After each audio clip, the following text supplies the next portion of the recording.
Hello friends, मैं जय किशन पांडे आपका अपने इस यूट्यूब चैनल पे बहुत बहुत स्वागत करता हूँ।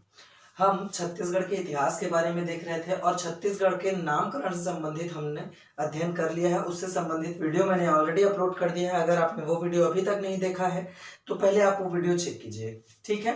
लिंक मैं डिस्क्रिप्शन में दे दिया हूँ, तो आप पहले नामकरण से संबंधित वीडियो देखिए और उसके बाद फिर ये छत्तीसगढ़ राज्य निर्माण का इतिहास के बारे में। तो जैसे कि आप आज देख रहे हैं, आज हम यहाँ पे छत्तीसगढ़ राज्य के निर्माण के बारे में बात करेंगे, ठीक है। हम देखेंगे कि छत्तीसगढ़ का राज्य का निर्माण हुआ तो किन कारणों से हुआ, और छत्तीसगढ़ राज्य निर्माण में तिथि का क्रम क्या है कि किस किस तिथि को, देखिए मोटी मोटा साल के हिसाब से तिथि है, एग्जैक्टली तिथि नहीं है। आपको सन याद रखना है, कोई एक ठो डेट नहीं पूछा जाएगा, ठीक है। आपको सन याद रखना है, तो सन वाइज यहाँ पे ईयर वाइज मैंने इसको अरेंज किया हुआ है, तो उसके हिसाब से हम यहाँ पे स्टडी करेंगे कि कैसे कैसे छत्तीसगढ़ राज्य का निर्माण किया गया, ठीक है। तो पहले हम देखेंगे उसके कारण और उसके बाद देखेंगे उसका तिथि क्रम, ठीक है। तो चलिए स्टार्ट करते हैं छत्तीसगढ़ के राज्य निर्माण के इतिहास के बारे में।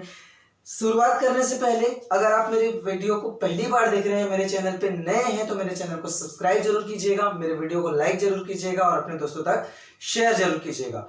कमेंट करके मुझे जरूर बताना दोस्तों कि आपको ये वीडियो कैसा लग रहा है, ठीक है फ्रेंड्स। तो चलिए स्टार्ट करते हैं छत्तीसगढ़ के राज्य निर्माण के क्रम के बारे में। तो सबसे पहले देखते हैं कि छत्तीसगढ़ के राज्य का निर्माण हुआ क्यों, उसके कारण क्या थे। तो यहाँ पे ये कारणों का मैं टॉपिक यहाँ पे समराइज किया हूं कि ये कारण हो सकते हैं, इनका विश्लेषण मैं आपके सामने कर दूंगा कि कैसे किया जाता है, ठीक है। क्या इसमें आपको लिखना है, ये उनके टॉपिक्स हैं, ये मैंने कुछ समराइज किए हैं, कुछ पॉइंट्स हैं, ठीक है। इन पॉइंट के हिसाब से हम जानेंगे कि छत्तीसगढ़ राज्य का निर्माण करने के पीछे कारण क्या रहा होगा।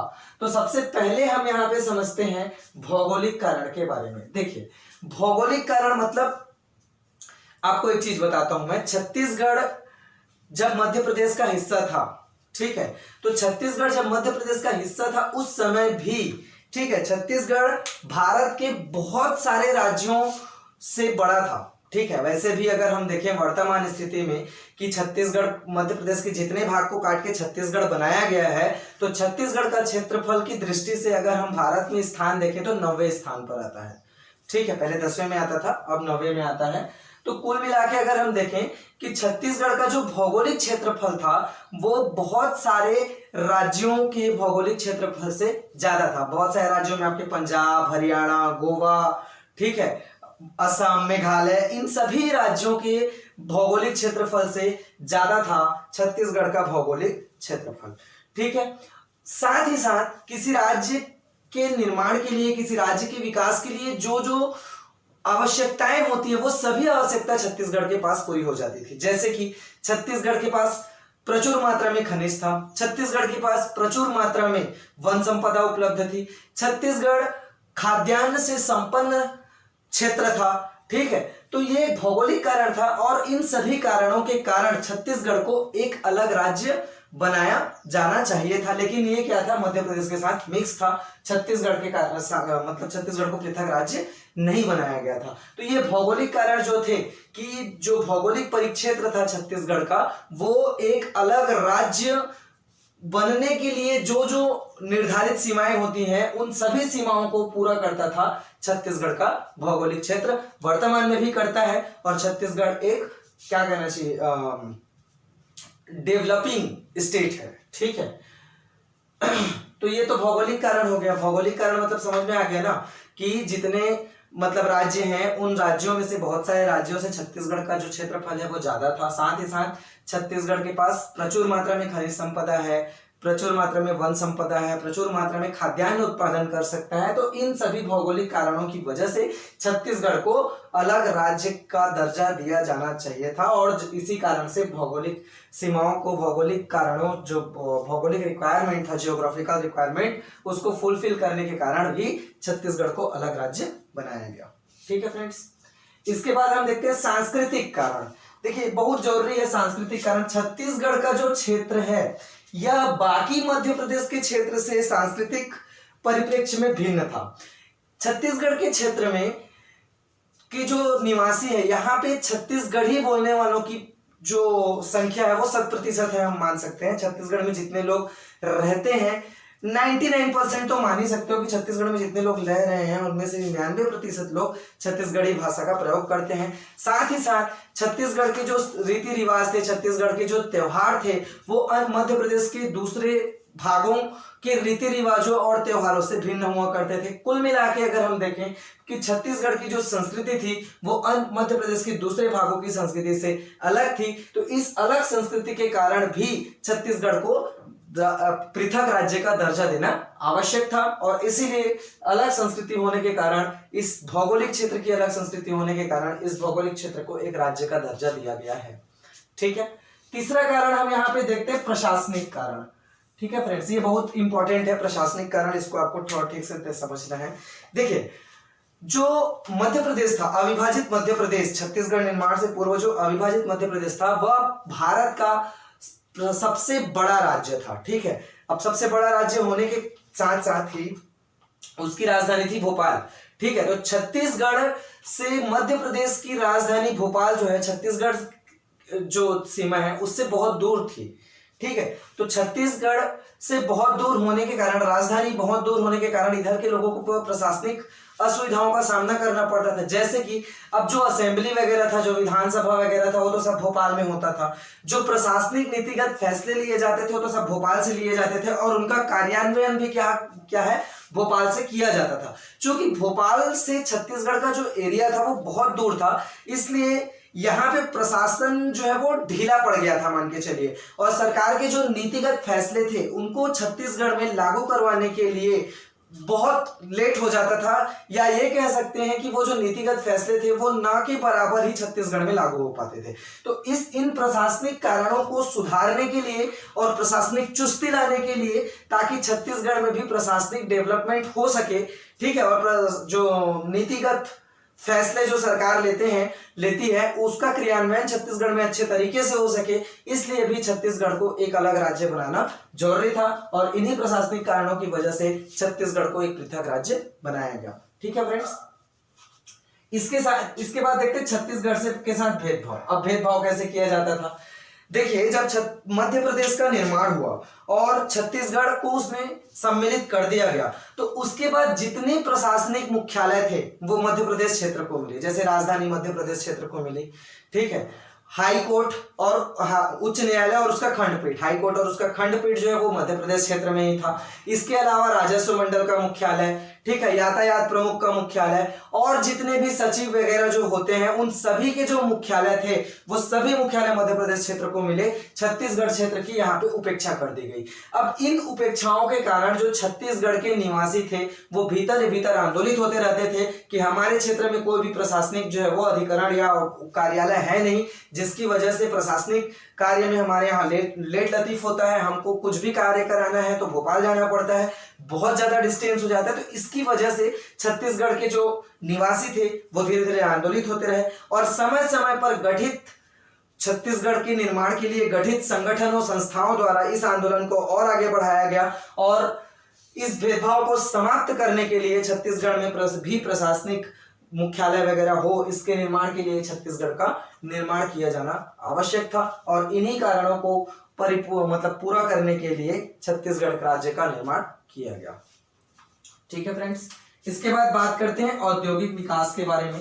देखिए, औद्योगिक विकास छत्तीसगढ़ प्रारंभ से ही खनिज संपदा से युक्त क्षेत्र रहा है। छत्तीसगढ़ में ऐसा नहीं है कि मध्य प्रदेश में रहते हुए छत्तीसगढ़ में औद्योगिक विकास नहीं हुए हैं। जैसे भिलाई स्टील प्लांट का निर्माण हुआ, कोरबा में एनटीपीसी का निर्माण हुआ, बाल्को का निर्माण किया गया, ठीक है। तो ये सब कुछ बने थे, लेकिन ये सफिशिएंट नहीं था। ये सिर्फ इतना ही औद्योगिकीकरण कि आप मशीन बिठा दीजिए, फैक्ट्री बिठा लीजिए, और वहां से राजस्व जो मिल रहा है उसका उपभोग कीजिए। और छत्तीसगढ़ के जो निवासी हैं, छत्तीसगढ़ में जो गांव हैं, उनका यहाँ पे औद्योगिकीकरण नहीं किया जा रहा था, उनका डेवलपमेंट बिल्कुल भी नहीं हो रहा था। ठीक है। तो छत्तीसगढ़ में जो औद्योगिक विकास था वो ना के बराबर था। ठीक है, यहाँ से जो यहाँ के जो उद्योग थे, यहाँ के से जो खनिज वगैरह निकलता था, उसके राजस्व से मध्य प्रदेश अपने एरिया को क्या करता था, डेवलपमेंट कराता था, और छत्तीसगढ़ में औद्योगिक विकास नहीं थी। अब उसका रीजन ये दो है, ठीक है,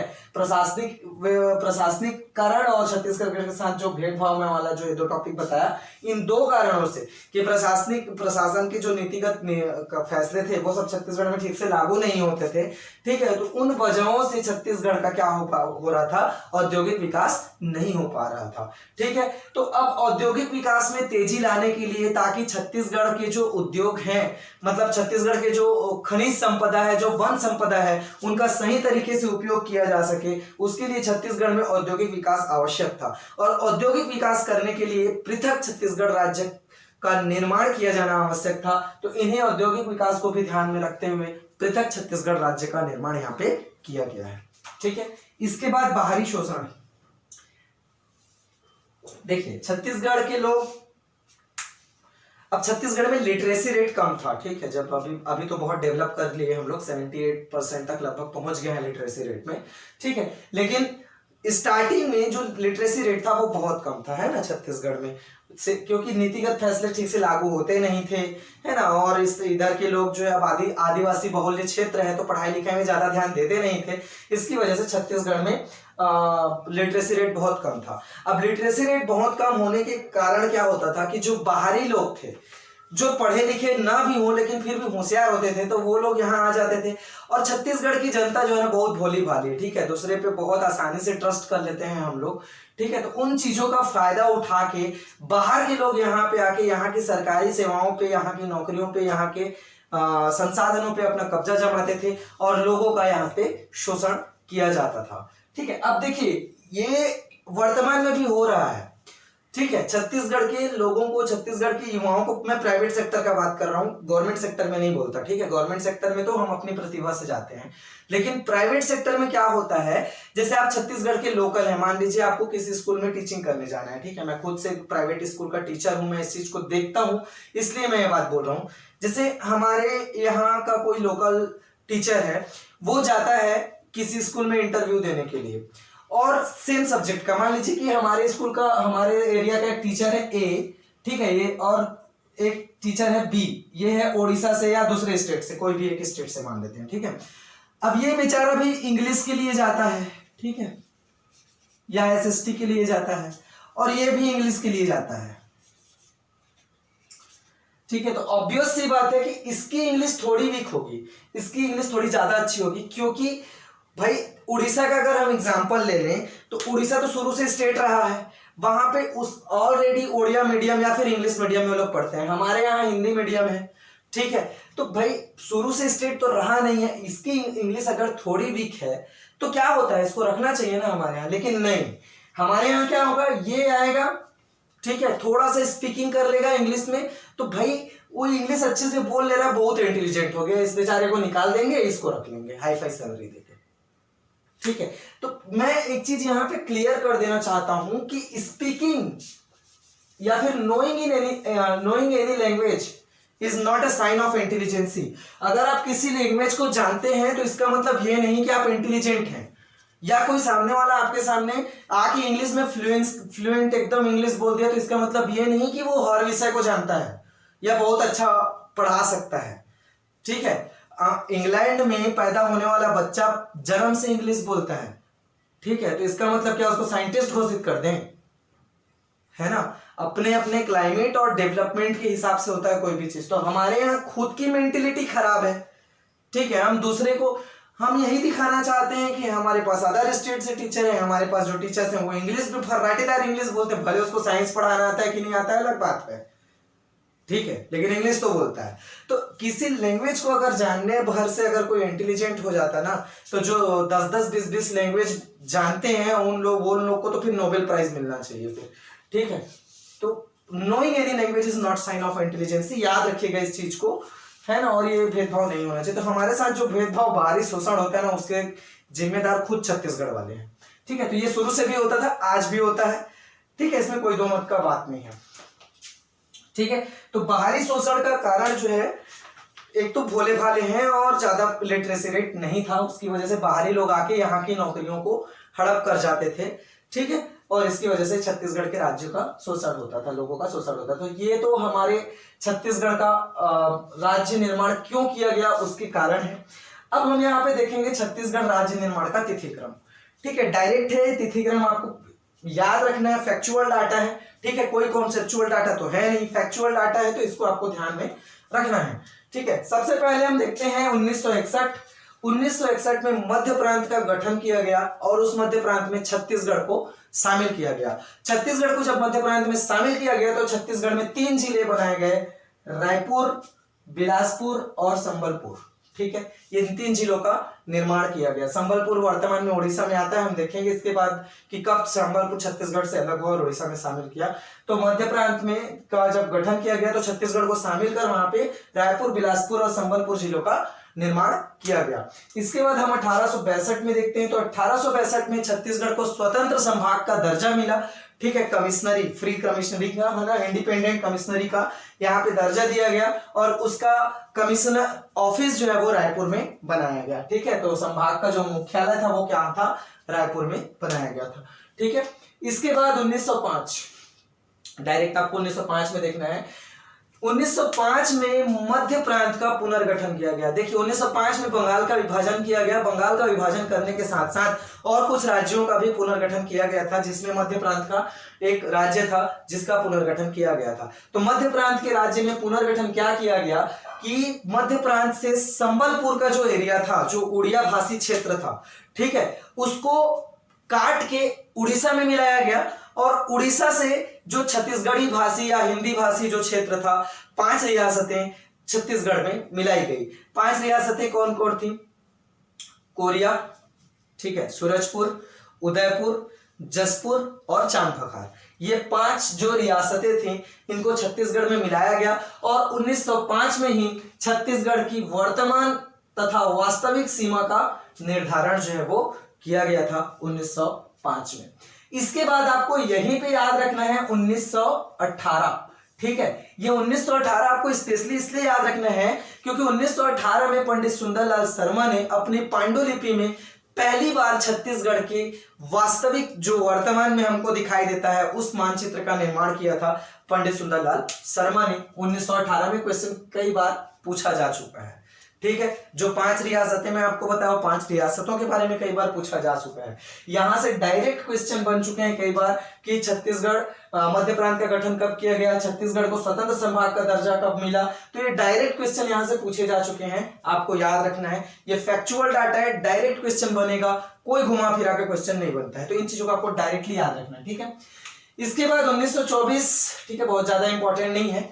1924 में देखिए रायपुर जिला परिषद का गठन 1920 में किया गया था, ठीक है, और रायपुर जिला परिषद के द्वारा छत्तीसगढ़ प्रांत के गठन की मांग की गई। यह संभवतः छत्तीसगढ़ प्रांत गठन की पहली मांग थी, ठीक है, जिला स्तर पे ही मांग की गई थी, लोगों को बोला गया था कि हम इसको बनाना चाहते हैं, ठीक है, लोगों को बताया गया था, तो मांग की गई थी। इसको कोई राष्ट्रीय लेवल पे नहीं रखा गया था, राष्ट्रीय लेवल पे 1939 में रखा गया पहली बार, ठीक है। इसके बाद 1935 बरार क्षेत्र मध्य प्रांत में मिला, बरार क्षेत्र का मध्य प्रांत में मिला, तो यह भी पूछा जाता है कि बरार का जो क्षेत्र था उसको मध्य प्रांत में कब मिलाया गया, डेट आपको याद रखना है, ईयर याद रखना है 1935, ठीक है। इसके बाद 1939 कांग्रेस का त्रिपुरी अधिवेशन कई बार पूछा गया है, विवादित भी रहा है, ठीक है, विवादित रहा है यह अधिवेशन और बहुत सारी चीजें थी यहाँ पे, तो ये कई बार पूछा गया, इसको आपको याद रखना है। सुंदरलाल शर्मा ने कांग्रेस के त्रिपुरी अधिवेशन में पृथक छत्तीसगढ़ की मांग रखी थी, ठीक है, तो ये आपको याद रखना कि पहली बार राष्ट्रीय स्तर पर पृथक छत्तीसगढ़ की मांग किसने रखी थी, तो सुंदरलाल शर्मा ने रखी थी। कहां पे रखी थी, तो कांग्रेस के त्रिपुरी अधिवेशन में रखी थी। तो ये राष्ट्रीय स्तर पे इसलिए है क्योंकि कांग्रेस का अधिवेशन जो है वो राष्ट्रीय स्तर पे होता था, ठीक। इसके बाद अगर हम बात करें 1946, तो ठाकुर प्यारेलाल सिंह द्वारा छत्तीसगढ़ शोषण विरोधी मंच का निर्माण किया गया, मिट गया है, ठीक है। जैसे हमने यहाँ पे देखा कि छत्तीसगढ़ का शोषण किया जाता था, तो छत्तीसगढ़ शोषण विरोधी मंच का निर्माण किनके द्वारा किया गया, तो ठाकुर प्यारेलाल सिंह के द्वारा किया गया।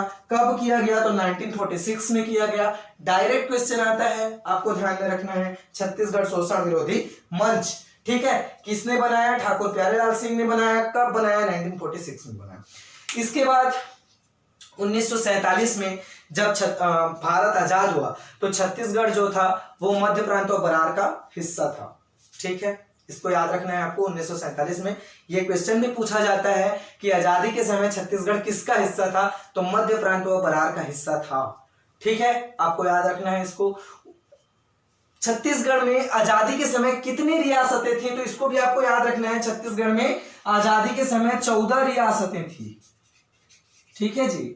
छत्तीसगढ़ में आजादी के समय कितनी रियासतें थी? 14 रियासतें थी। और इन 14 रियासतों का भारत संघ में जो विलय है वो हुआ था 1 जनवरी 1948। तो इसको भी आपको ध्यान में रखना है। आजादी के समय 14 रियासतें थी और उन 14 रियासतों का जो विलय है वो 1 जनवरी 1948 को भारतीय संघ में कर दिया गया था। इसमें सरदार वल्लभ भाई पटेल, ठाकुर प्यारेलाल सिंह, ठीक है, रविशंकर शुक्ल, इन लोग का बहुत योगदान रहा है 14 रियासतों का को विलय करने में। इसके अलावा किशोरी मोहन त्रिपाठी जी करके भी एक थे जिन्होंने 14 रियासतों के विलय के लिए विलय पत्र बनाने में महत्वपूर्ण योगदान दिया था। हम छत्तीसगढ़ के महत्वपूर्ण व्यक्तित्वों के बारे में उनके बारे में पढ़ लेंगे, ठीक है। इसके बाद 1955 का डेट आपको याद रखना है। 1955 में ठाकुर रामकृष्ण सिंह द्वारा मध्य प्रांत की विधानसभा में पृथक छत्तीसगढ़ के लिए प्रथम विधायी प्रयास किया गया था, ठीक है। राष्ट्रीय, देखिए, प्रथम मांग 1924, ठीक है, राष्ट्रीय स्तर पे पहली बार मांग 1939, ठीक है। प्रथम विधायी प्रयास कब किया गया? 1955। किनके द्वारा? ठाकुर प्यारेलाल सिंह के पुत्र ठाकुर रामकृष्ण सिंह के द्वारा। ये उस समय रायपुर के विधायक थे, ठीक है फ्रेंड्स, ठीक है। आई होप कि आपको इतना समझ में आया होगा। इसके बाद 1956 डॉक्टर खूबचंद बघेल द्वारा छत्तीसगढ़ महासभा का गठन किया गया राजनांदगांव में, ठीक है। इसके महासचिव दशरथ चौबे को बनाया गया था, ठीक है। तो डॉक्टर खूबचंद बघेल के द्वारा 1956 में राजनांदगांव में छत्तीसगढ़ महासभा का गठन किया गया, जो कि छत्तीसगढ़ राज्य निर्माण के लिए सक्रिय रूप से कार्य करता था। यही 1956 में ही आपको याद रखना है कि 1 नवंबर 1956 को, ठीक है, राज्य पुनर्गठन अधिनियम जो पारित किया गया था, राज्य पुनर्गठन आयोग जो बनाया गया था, उसके अनुशंसा पर 1 नवंबर 1956 को मध्य प्रदेश को एक राज्य बनाया गया और छत्तीसगढ़ को उस मध्य प्रदेश के में शामिल कर दिया गया। छत्तीसगढ़ जो है वो मध्य प्रदेश का हिस्सा बन गया 1 नवंबर 1956 को। उससे पहले छत्तीसगढ़ मध्य प्रांत एवं बरार का हिस्सा हुआ करता था, लेकिन 1 नवंबर 1956 को वो मध्य प्रदेश का हिस्सा बन गया, ठीक है। इसके बाद आपको याद रखना है 1965 आचार्य नरेंद्र देव दुबे द्वारा छत्तीसगढ़ समाज का गठन किया गया। छत्तीसगढ़ी समाज भी लिखा रहता है कई जगह पे, ठीक है, तो कंफ्यूजन में नहीं आना है। छत्तीसगढ़ी समाज या छत्तीसगढ़ समाज एक ही है। आचार्य नरेंद्र देव द्वारा इसको बनाया गया था 1965 में, ठीक है। इसके बाद 1967 डॉक्टर खूबचंद बघेल द्वारा राजनांदगांव में ही छत्तीसगढ़ भ्रातृ संघ का गठन किया गया था। छत्तीसगढ़ ब्रदरहुड एसोसिएशन का गठन किया गया था डॉक्टर खूबचंद बघेल के द्वारा 1967 में। कहाँ किया गया था? राजनांदगांव में किया गया था, ठीक है। इसके बाद याद रखना है 1976 में शंकर गुहा नियोगी द्वारा छत्तीसगढ़ मुक्ति मोर्चा का गठन किया गया था, ठीक है। छत्तीसगढ़ को शोषण से मुक्त करो और छत्तीसगढ़ को पृथक राज्य बनाओ, इस उद्देश्य से छत्तीसगढ़ मुक्ति मोर्चा का गठन किया गया शंकर गुहा नियोगी के द्वारा। सन 1983 में ही शंकर गुहा नियोगी के द्वारा छत्तीसगढ़ संग्राम मंच का भी गठन किया गया था।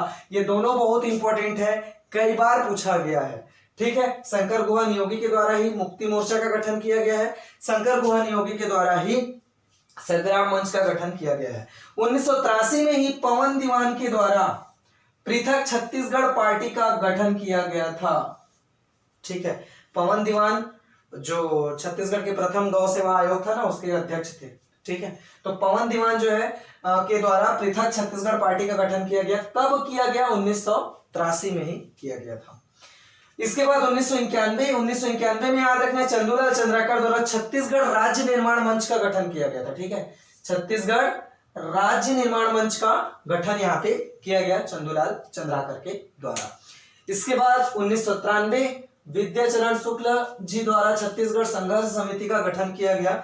छत्तीसगढ़ से सबसे ज्यादा बार सांसद रहने का जो रिकॉर्ड है वो विद्याचरण शुक्ल जी के नाम है। और झीरम घाटी जो नक्सलाइट कांड हुआ था उसमें इनकी मृत्यु हो गई थी। ठीक है, तो 1993 में विद्याचरण शुक्ल जी के द्वारा छत्तीसगढ़ संघर्ष समिति का गठन किया गया था। ठीक है, विद्याचरण शुक्ल जी रविशंकर शुक्ल जी के पुत्र थे। ठीक है, इसके बाद 1994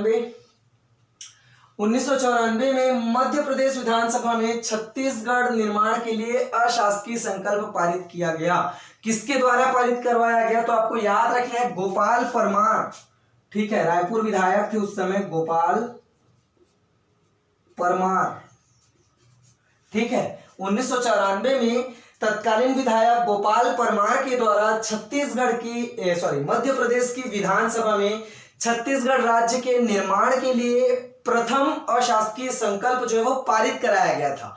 गोपाल परमार विधानसभा सदस्य थे, कोई मंत्री नहीं थे विधानसभा में, इसलिए गोपाल परमार के द्वारा पारित जो संकल्प था उसे अशासकीय संकल्प कहा गया। और अशासकीय, अब देखिए शासकीय संकल्प अशासकीय संकल्प इस पे डिस्कस नहीं करूंगा, बस इतना जान लीजिए कि किसी विधानसभा में जो मंत्री होते हैं या लोकसभा राज्यसभा में जो मंत्री होते हैं उनके द्वारा कोई विधेयक प्रस्तुत किया जाता है, कोई संकल्प प्रस्तुत किया जाता है तो उसको शासकीय संकल्प कहते हैं या शासकीय विधेयक कहते हैं। और अगर कोई मंत्री नहीं है उसके द्वारा अगर प्रस्तुत किया जाता है तो उसको अशासकीय संकल्प या अशासकीय विधेयक कहते हैं। तो इन्होंने अशासकीय संकल्प जो है प्रस्तुत किया गोपाल परमार ने और वो सर्वसम्मति से पारित हो गया था 1994 में। इसके बाद आपको याद रखना है 1998 में मध्य प्रदेश की विधानसभा में छत्तीसगढ़ राज्य निर्माण हेतु शासकीय संकल्प पारित किया गया। ठीक है, शासकीय संकल्प पारित किया गया और उसके बाद सन 1998 के ही भाषण में राष्ट्रपति के.आर. नारायणन ने यह संकल्प प्रस्तुत किया था कि छत्तीसगढ़ को मध्य प्रदेश से अलग कर के अलग से राज्य बनाया दिया जाएगा। और उसी संकल्प के हिसाब से फिर मध्य प्रदेश पुनर्गठन अधिनियम 2000 लाया गया। तो मध्य प्रदेश राज्य पुनर्गठन अधिनियम लोकसभा में 25 जुलाई 2000 को लाल कृष्ण आडवाणी के द्वारा पेश किया गया। ठीक है, ये डायरेक्ट पूछा जाता है, इसको याद रखना है। मध्य प्रदेश राज्य पुनर्गठन अधिनियम 2000 25 जुलाई 2000 को लोकसभा में लाल कृष्ण आडवाणी जी के द्वारा पेश किया गया। लोकसभा में 31 जुलाई 2000 को लोकसभा में पारित हो गया। इसके बाद वह विधेयक 3 अगस्त 2000 को राज्यसभा में पेश किया गया और 9 अगस्त 2000 को राज्यसभा से पारित कर दिया गया। राज्यसभा से पारित होने के बाद किसी भी विधेयक को किसी भी जो विधेयक होता है उसको राष्ट्रपति के पास भेजा जाता है ताकि वह अधिनियम बन सके। तो 9 अगस्त 2000 को राज्यसभा में पारित होने के बाद वह विधेयक राष्ट्रपति को भेजा गया। उस समय राष्ट्रपति के.आर. नारायणन जी थे और 25 अगस्त 2000 को राष्ट्रपति के.आर. नारायणन जी ने उस विधेयक में हस्ताक्षर कर दिए और वह मध्य प्रदेश राज्य पुनर्गठन अधिनियम 2000 बन गया। और इसी मध्य प्रदेश राज्य पुनर्गठन अधिनियम 2000 के द्वारा पृथक छत्तीसगढ़ का निर्माण हुआ। यह क्वेश्चन डायरेक्टली पूछा जाता है कि किस अधिनियम के द्वारा छत्तीसगढ़ राज्य का निर्माण किया गया है, तो वो अधिनियम कौन सा है? मध्य प्रदेश राज्य पुनर्गठन अधिनियम। कब पेश किया गया, कब पारित हुआ, कब हस्ताक्षरित हुआ, इसका डेट ये है, आप इसको डायरेक्टली याद रखिएगा। ठीक है, किनके द्वारा पेश किया गया? तो लाल कृष्ण आडवाणी जी के द्वारा पेश किया गया। उस समय अटल बिहारी वाजपेयी की सरकार थी और लाल कृष्ण आडवाणी जी उस समय गृह मंत्री थे, तो उन्हीं के द्वारा ये विधेयक जो है वो पेश किया गया था।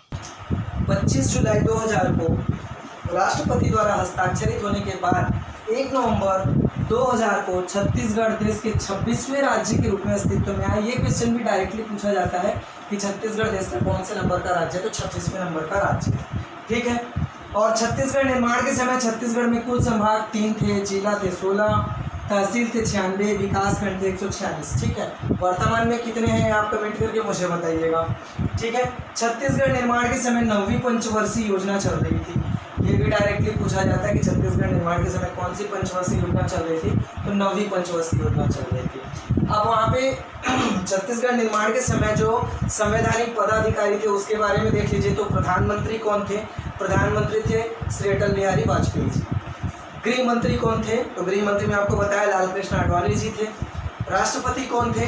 तो श्री के.आर. नारायणन थे। ठीक है, और मध्य प्रदेश के मुख्यमंत्री कौन थे? तो मध्य प्रदेश के मुख्यमंत्री थे श्री दिग्विजय सिंह जी। और जब छत्तीसगढ़ का निर्माण किया गया तो छत्तीसगढ़ के प्रथम मुख्यमंत्री कौन थे? तो छत्तीसगढ़ के प्रथम मुख्यमंत्री थे श्री डॉक्टर अजीत प्रमोद कुमार जोगी जी। ठीक है, तो ये तो हो गया छत्तीसगढ़ के राज्य निर्माण के तिथि के हिसाब से क्रम, क्या क्या तिथि क्या क्या घटनाएं हुई उसके हिसाब से हमने यहाँ पे अध्ययन कर लिया। तो आई होप कि आपको ये वीडियो पसंद आया होगा फ्रेंड्स। आप मुझे कमेंट्स करके बताइएगा कि आपको ये वीडियो कैसा लगा। ठीक है फ्रेंड्स, तो घर में रहिए, सुरक्षित रहिए, बने रहिए मेरे साथ, देखते रहिए मेरे वीडियोस को। Thank you friends, thank you for watching.